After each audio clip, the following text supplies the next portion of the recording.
Hey gang, GMapper14 here. It has been forever since I have been here talking to you guys, so what? It's great to be back, and this is probably the most different video than I've had on my channel. I got an update video coming for what's coming in 2018, all that crazy stuff, but right now, this is just a fun little video, unrelated from all that. So right now, I'm going to be talking to you about my favorite movies from 2017. So here we go, starting with number 10, Alien Covenant. Now, this is probably not on a lot of people's top 10 lists. I actually liked it. I liked Prometheus, and I thought Covenant was a great way to do more alien related things within the Prometheus universe. There were things that I liked and didn't like about this movie, thus it's number 10 on the list. And so there we go. I don't have a whole lot to say about it. I don't really like how they treated David in this movie. I liked him so much in Prometheus. He was kind of like a little asshole. But in here, they just made him psychotic, which I guess. And I don't like how they ended Alien Covenant either. I'm sure some people will like that twist, but personally, for me, not my style. So, by the way, if you don't hear a movie that you think should have been on this list, remember, personal opinion. And also, on top of that, I might just not have seen it. Like, I really wanted to see The Disaster Artist, and I still might see it by the end of the year. But at this moment in time, I haven't seen it. And I still really want to see it because I've heard really good things about it. So, number 9, Get Out. Now, Get Out was one of the first movies I've seen of the year. I really loved it. Saw it with my dad. It was super messed up. We'd seen Split the day before, and I was like, okay, let's see another scary movie. And I really liked Get Out. My dad's seen it since then more times than I have because he thinks it's so. I don't know. I don't know why he watches it so many times, but I really liked it. It was a great movie, suspenseful, great ending, great directing. It introduced me to Childish Gambino of all things. So now I have a great new favorite artist to listen to. So that's awesome. Good movie. And I don't really like scary movies. So, like I just said, I saw Split the day before, but I don't really like scary movies. And, surprisingly, this isn't that scary of a movie. It's really suspenseful. And it's going to have you on the edge of your seat the entire movie. And there's only really one graphic scene. And actually, the only graphic scenes that really take place are at the end of the movie. But besides that, you can watch this with your whole family. No, kidding.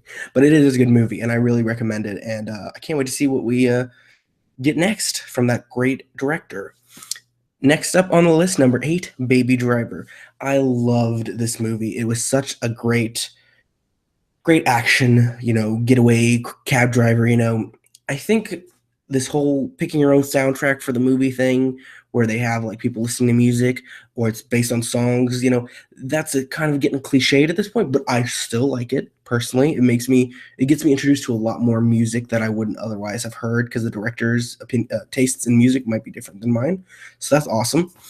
Great cast. I love John Hamm. I used to like Kevin Spacey, so when I did like him, he was very good in this movie. Hopefully, this movie does not get overlooked for things because he's in it.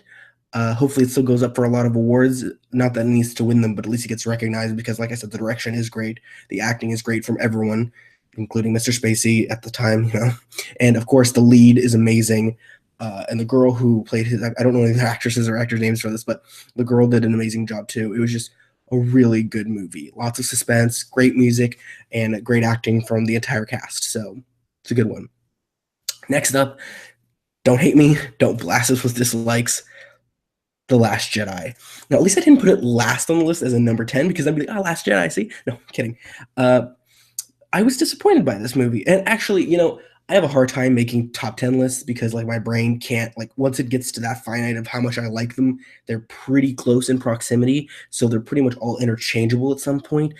But right now in this time, I've seen it twice and I like it a lot, but I have many problems with it. I have a podcast on Google Play and iTunes that you can check out called The WA Show. I'll put a link in the description. But me and my friends have talked a lot about Star Wars The Last Jedi, a couple hours length of different episodes of podcasting. But you can definitely check those out for more opinions on why I personally have problems with Star Wars. But as a movie itself, it is really, really good. And that's why it's on this top 10 list because I like it so much. So six on the list is Thor Ragnarok. Now, I liked Thor Ragnarok. It was great.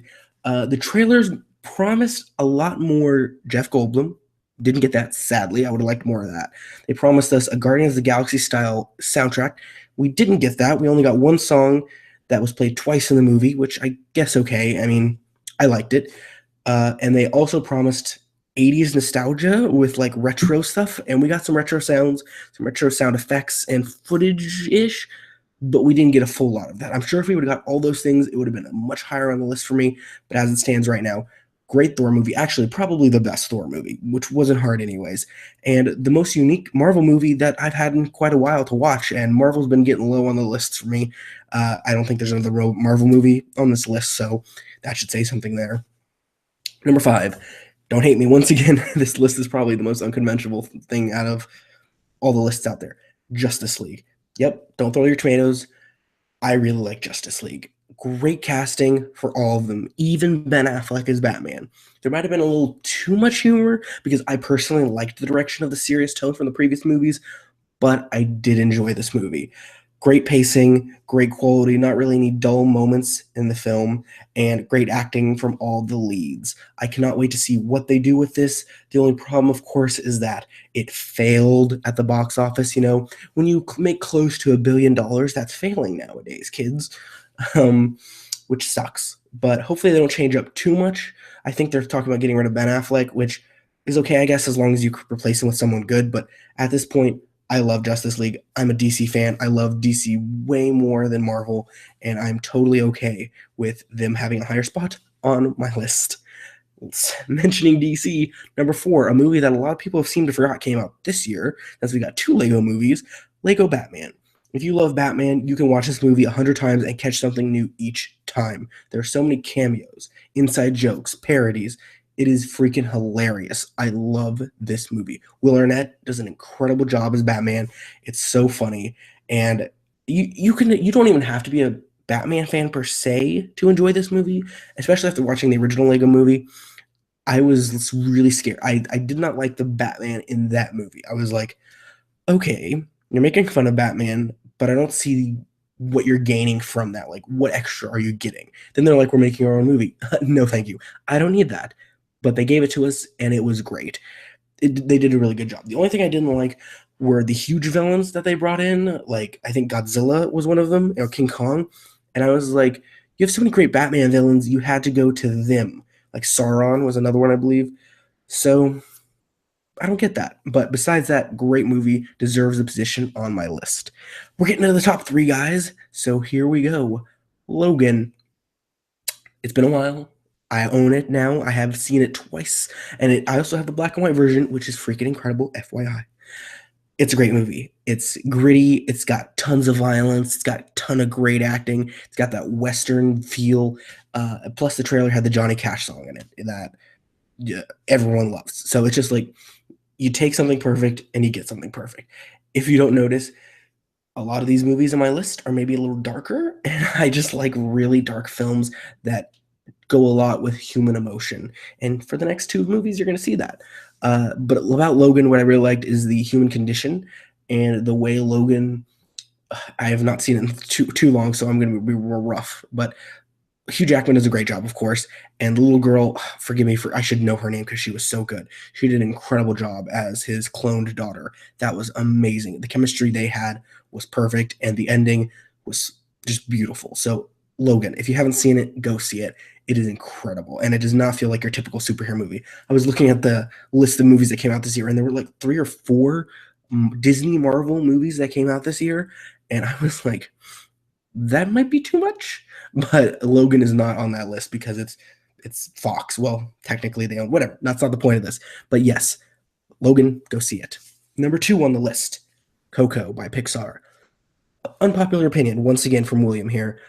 I don't really like Pixar, at least lately. Every time I see one of their movies, I'm like, oh, great. And I have the same reaction when I see their movies when I see a Marvel movie. I see it, I'm like, that's great.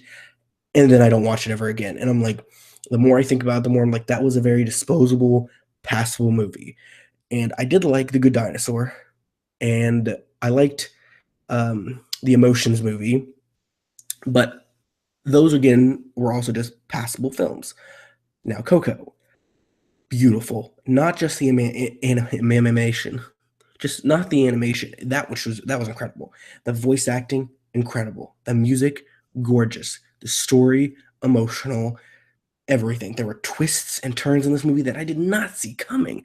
It was such a freaking good movie. Not just good for the family, but good for anyone who's lost a loved one, who's going through something rough in their life. It's just this movie connects with you so well. And by the end of it, in the last 15 minutes, I cried twice. I'm not going to give away why. It doesn't involve death particularly or anything like that. But just they did I can't even talk. It's so beautiful. They did it right when they built up these characters across the entire movie. And then by the end, you care and are invested so much in these characters' lives. When things happen to these characters, you feel like you're affected by them.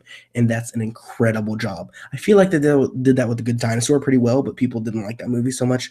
I think they perfected that in Coco by telling an adult story with adult themes in a children's movie. And it's just beautifully done, and I recommend everyone to see Coco. It is gorgeous, emotionally, artfully, everything.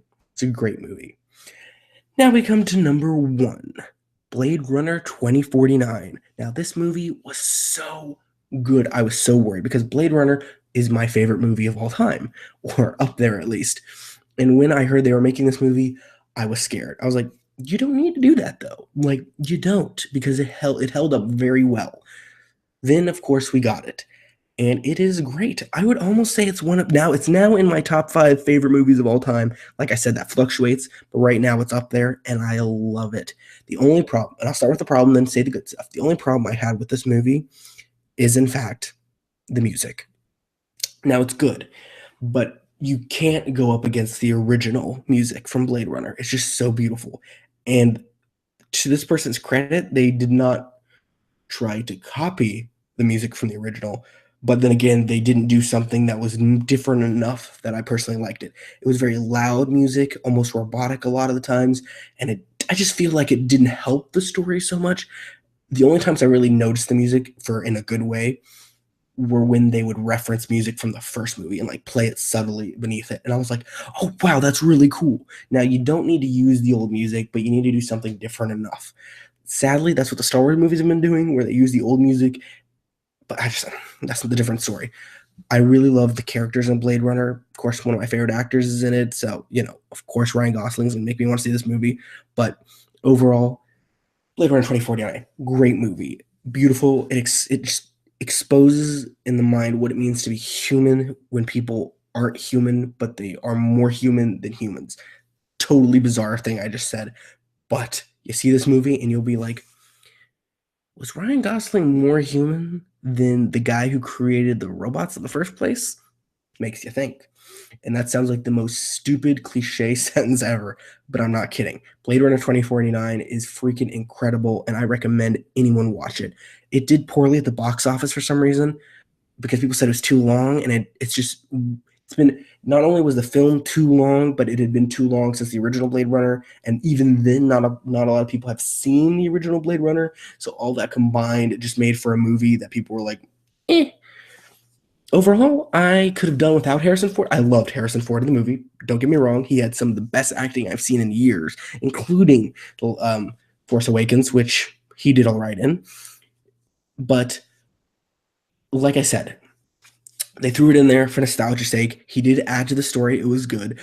I didn't need it, but it helped a lot. So, there's that. Overall, I would give that movie the best rating I've given, and I have not given ratings. I have not given ratings. So this is a 99 on Williams rating book. What? Anyways, it's 1 a.m. here, and I'm tired. So I hope you guys enjoyed my top 10 list. You'll probably be like, I'm never going to watch another one of this guy's top 10 list because I disagreed with everything on there.